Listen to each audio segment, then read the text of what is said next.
Thanks for everyone joining me today. Just to get to know the audience a little bit, who here have worked with Kafka streams? And raise of hand if you worked with OLAP Data Store, Pinot, or Druid before. Thank you. Thank you so much. All right, so let's get started. My name is Shay. I'm a software engineer at Confluent. And just a little bit about what I do. I work at the data infrastructure team at Confluent, and my team oversees data ingestion, transformation and orchestration, governance, and serving various analytical use cases internally. So in the past year, my team has partnered with the observability team at Confluent and look at various challenges that we have with telemetry serving. To be specific, it's Kafka telemetry, and I'll talk about that. We also looked at various architecture solutions in order to solve the challenges. And finally, you'll walk away with a reference architecture of streaming aggregation. So the mission of Confluent is to set the data in motion. And as you can imagine, Kafka clusters are the bread and butter of what we do. For all the clusters that are deployed out there, how do you know that they're really doing well? In this talk, we will use the example of 4 clusters illustrated here. What's Kafka telemetry exactly? Just to read off the slide a little bit, you'll see messages such as there are 1,000 incoming requests to node number 4 in the last second. You will see messages such as 4 fetch requests that are coming in from this client ID in the last minute.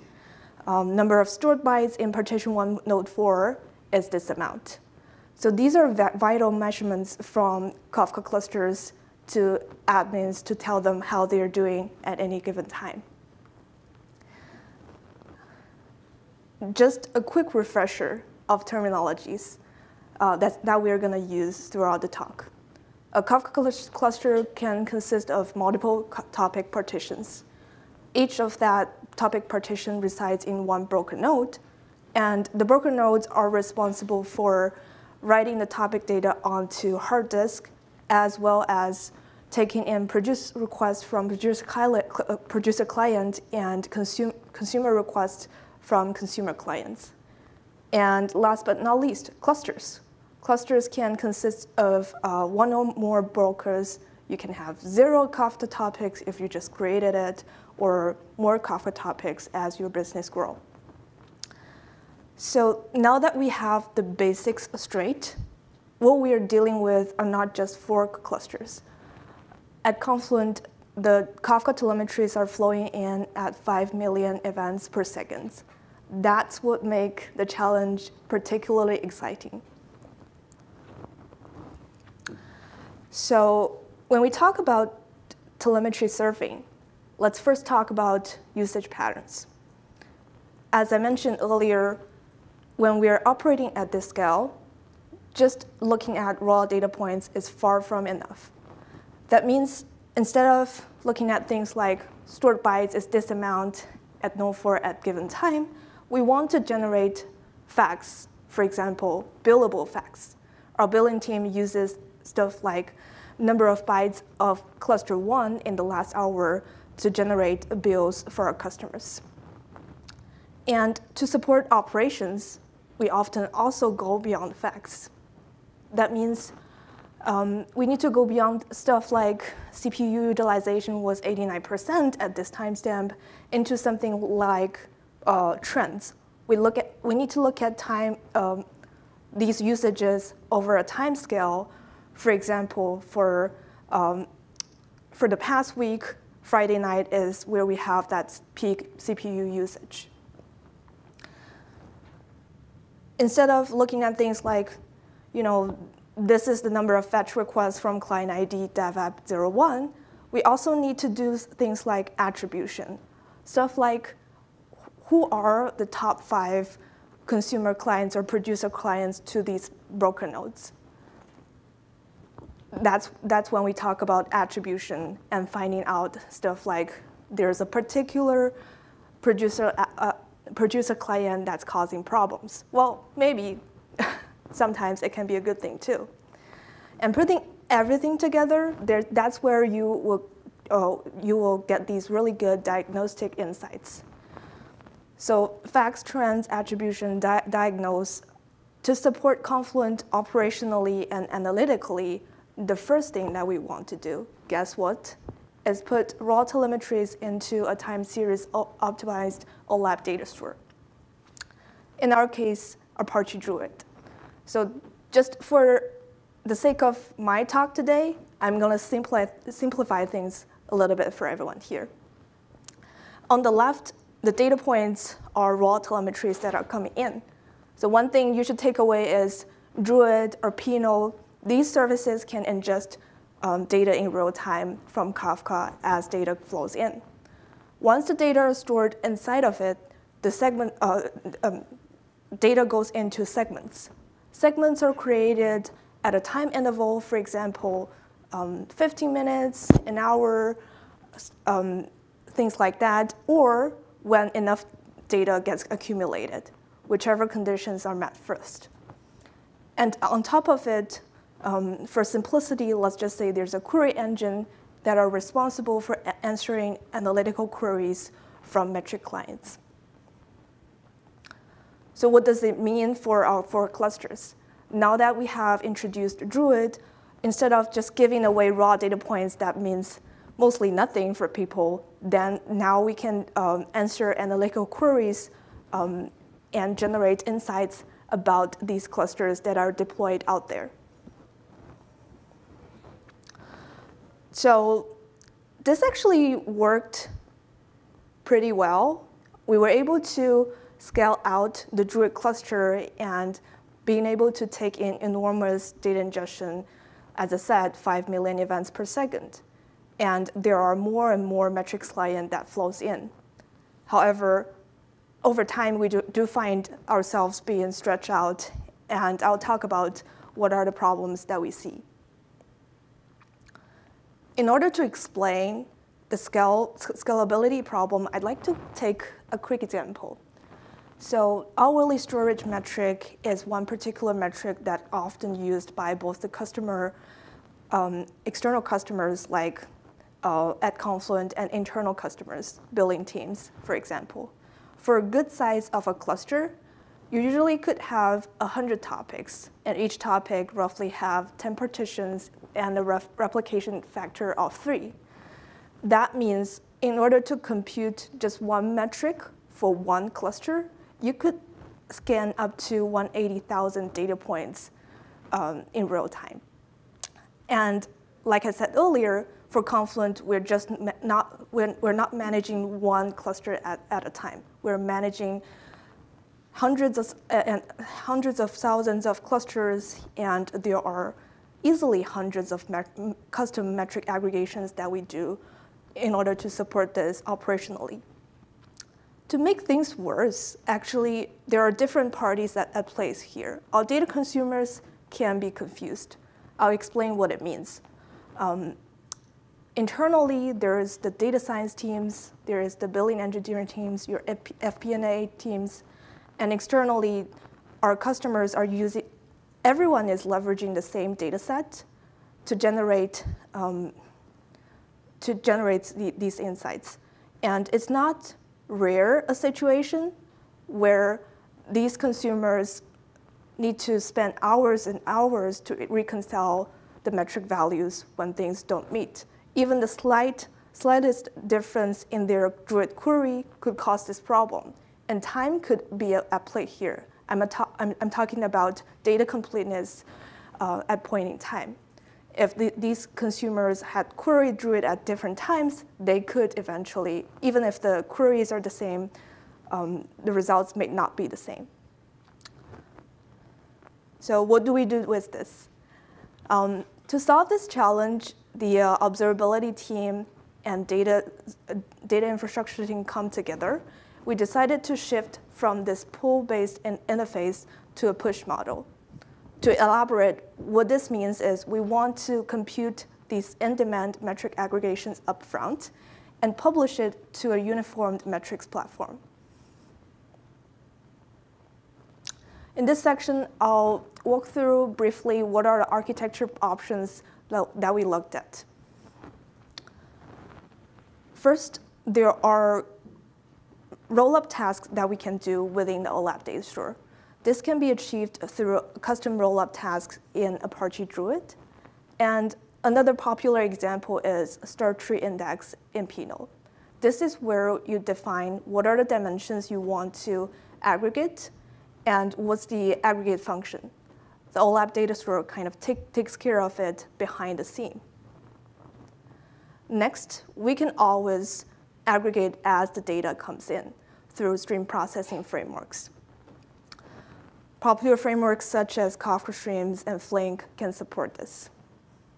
And finally, we also came up with this hybrid solution where why not we orchestrate the metrics aggregation through stream processing and finally feed this aggregation result back to the OLAP store. So for our case, we did end up choosing the last option here. There are a few key decision factors that comes into play. First, we look at all the use cases we want to support. And we quickly find out that for the existing in-demand metrics aggregations, the high compression use cases are most popular. What that means is high cardinality reduction, either in space or time, for example, hourly rollups, or 15-minute rollups. A good example of space reduction is where we want to compute aggregate all the way from topics to, all the way from partition, node, topic, and to the cluster level. So that's one of the key decisioning factors here. Second, as I said, we have an existing pool-based interface. And our intention is to allow the pool-based interface to coexist with the new metric platform. That means ensuring the metric is consistent between these two interfaces are critical to us. And last but not least, we also took a look at the Druid deployment that we have internally. The existing deployment, as I said, we were able to scale out horizontally, but it's definitely stressed. There are existing work streams that we are working on to optimize the performance otherwise. So we soon also realized if we were able to apply a lightweight orchestration layer on top to oversee the metrics generation, it's a way to deliver high ROI with cost efficiency. So going into the solutions deep dive. I know like maybe half of the audience have worked with Kafka Streams before. Few things as a refresher or for someone who's new, Kafka Stream is an Apache Kafka client library. It's lightweight, and if you knew nothing walking to the session today, one thing I want you to take away is processor topology. Processor topology in Kafka Streams defines what needs to be done as messages come in through Kafka. There are a few things. For example, each processor topology could have one source processor over here. It definitely has one sink topology processor over here.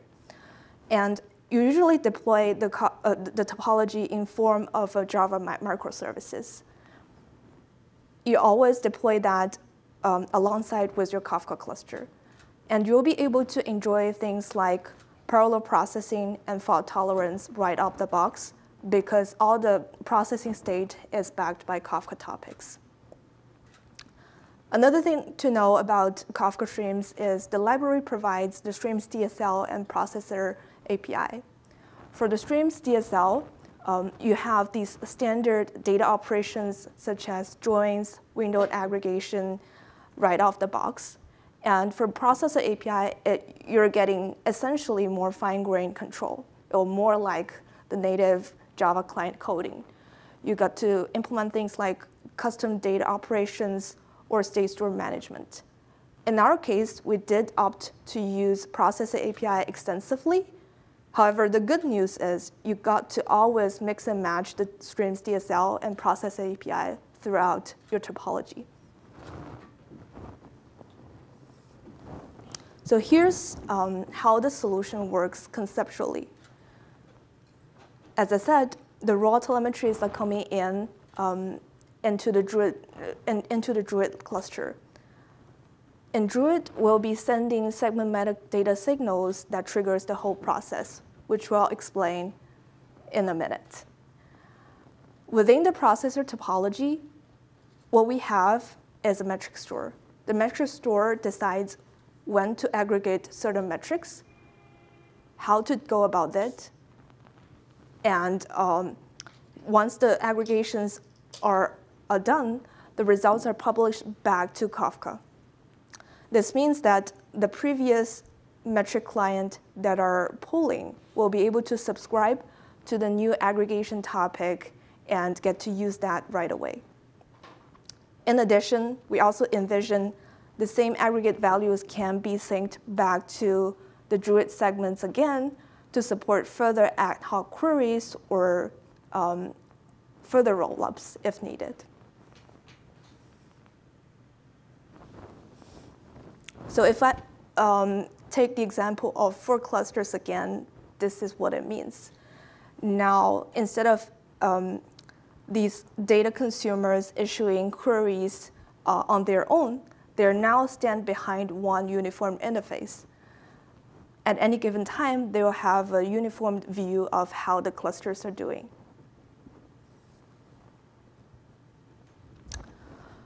So here, we're going to go to each subtopologies. The high-level processor topology are broken down into 3 subtopologies. At Confluent, we maintain our own fork of Apache Druid, which allows us to add a custom segment metadata publisher inside the segments over here. The segment signals will come in, and the manager is responsible of determining what to aggregate and when. What it does is it maintains certain states to decide whether certain trigger conditions are met. To take a very simple example, if it's an hourly aggregate, we'll look at whether the hourly boundary has been met based on the event time. A slightly more complex data use case when it comes to out-of-order data handling is if a data arrives late, we will trigger an aggregation right away. So by the end of the first topology, there will be a stream of aggregate tasks gets generated, which are then consumed by subtopology 2. In the second topology here, it's relatively straightforward. The metric processing worker takes incoming tasks and again leverages Druid to compute these rollups. This is important to us because, like I said, we want to ensure the consistency between the existing pool-based interface and our new metrics platform. Because we're using Druid and the underlying raw data segments, it's also important to recognize that we now also share the same data retention as Druid segments. Right now, I think last time that I checked, the Druid segment retention is about 2 weeks.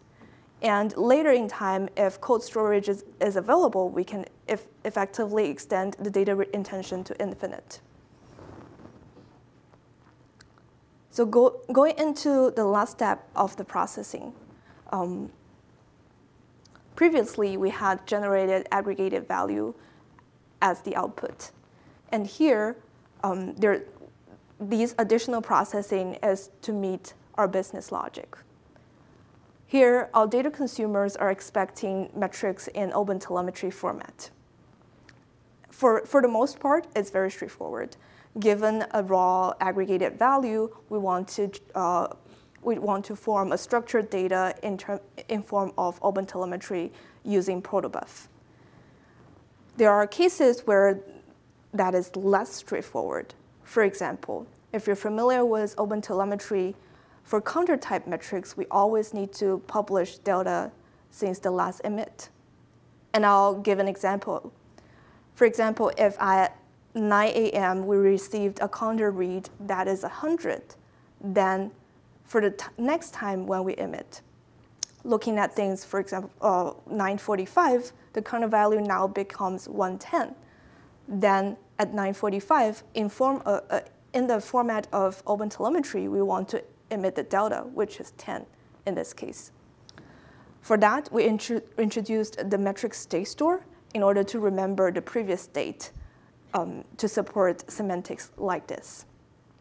And we are also able to handle data out of order as long as it's within the retention period. In our case, we've set the retention period to 8 hours based on our knowledge of end-to-end processing latency and our knowledge of our own Druid cluster. However, I want to call out with Confluent Cloud, you can always set your retention to infinite. So putting everything together, this is how it looks like. Like I said, the segment signals is what it triggered the whole processor topology. What we didn't cover earlier is the metric definition cache. This is where we store all the metric definitions, straightforward. These caches are local to each processor node, and metrics are versioned. Whenever we detect a version mismatch, the processor node will issue a query to the centralized metric repository, in our case, GitHub, and make sure everything is is synced before we compute the aggregates downstream. As I mentioned earlier, both the segment metadata store and the metric state store are created by Kafka streams. This means they are automatically backed by Kafka topics, which makes the whole application comes with continuous deployment, fault tolerance, failover possible right off the box.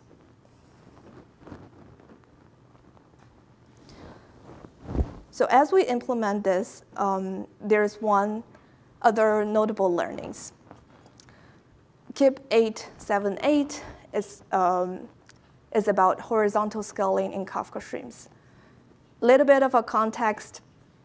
For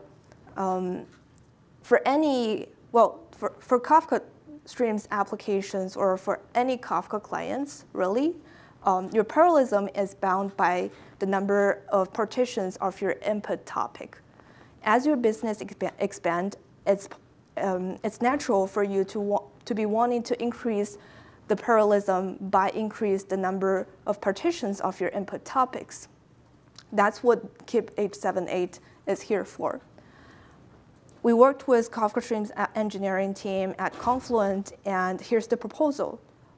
Upon detecting a mismatch of your input topic and your internal topics such as changelog and repartition topics, Kafka Stream framework will automatically increase these internal topic partitions and allowing the application to scale dynamically.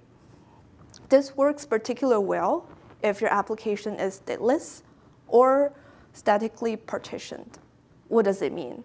Statically partitioned means your pre-existing keys will always go to the pre-existing partitions.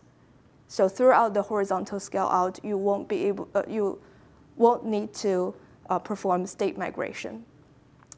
And just a call out, while the KIP is in progress, you can always over-provision your K-Streams application upfront for stateful processing topologies.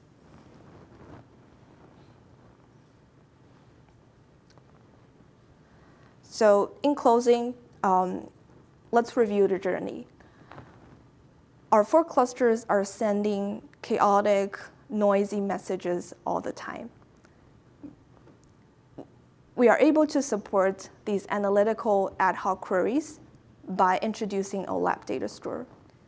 And finally, by switching to a push-based interface, we're allowing all the data consumers to have a uniform view of what a metric means and what the value is at any given time, whether it be internal or external.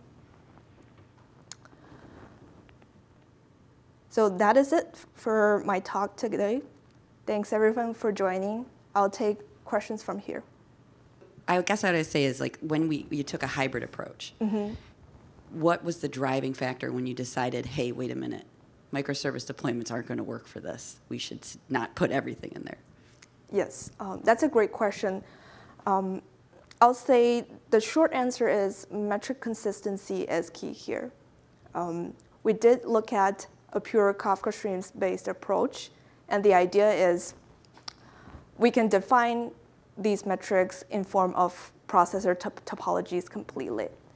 This works well. However, as we intend to support the existing pool-based interval, we're running into a risk where other existing metrics are defined in form of a Druid query, whereas in the potential solution with Kafka Streams, these metric aggregations will be defined in form of a topology.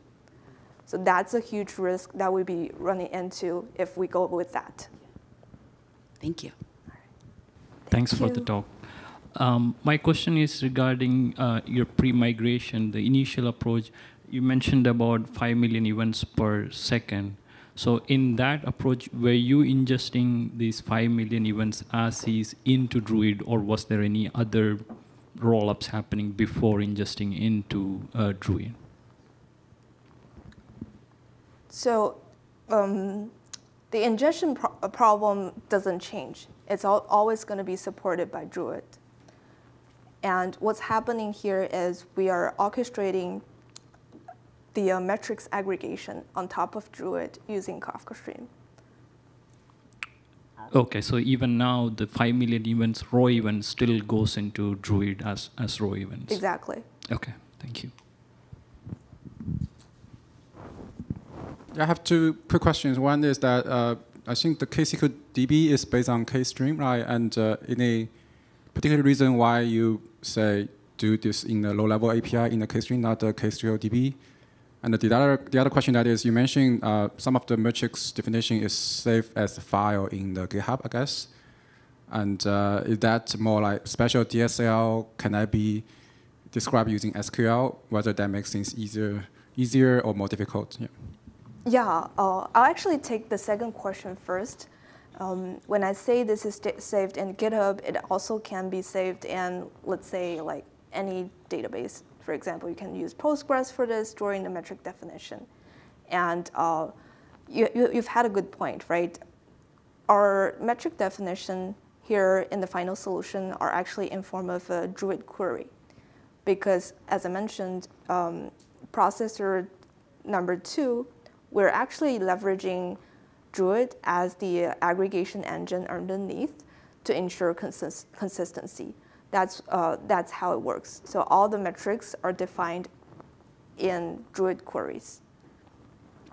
The advantage of this approach is instead of 10 different data consumers asking the same questions almost at the same time, we do it once, publish it, and all the consumers will subscribe to the topic. So going back to your first question, why not KSQL DB? The short answer is the types of aggregations that we want to do is complex. In particular, out-of-order data handling and window operations can be a little tricky when applied through KSQL DB. OK, cool. Maybe the last question from my end is, say, if we're using SQL to express that logic, including stuff like tumble window, hopping windows, watermark stuff, and if we can define stuff like materials view, in theory, that materials view can keep processing the data and somehow cache it, and your client just get the cached result. Do you think, I mean, I'm not sure whether it was the right tool for that. Do you think that can potentially make this process easier? Yes, so I think your question is similar to Anna's question earlier, where can we do this in Kafka Streams? Can we do it through a pure streams processing framework? The answer is yes. There are a couple of considerations that we had. Not to repeat, but consistency is key because we do have two interfaces here. The other thing when we look at the streams processing solution is state management.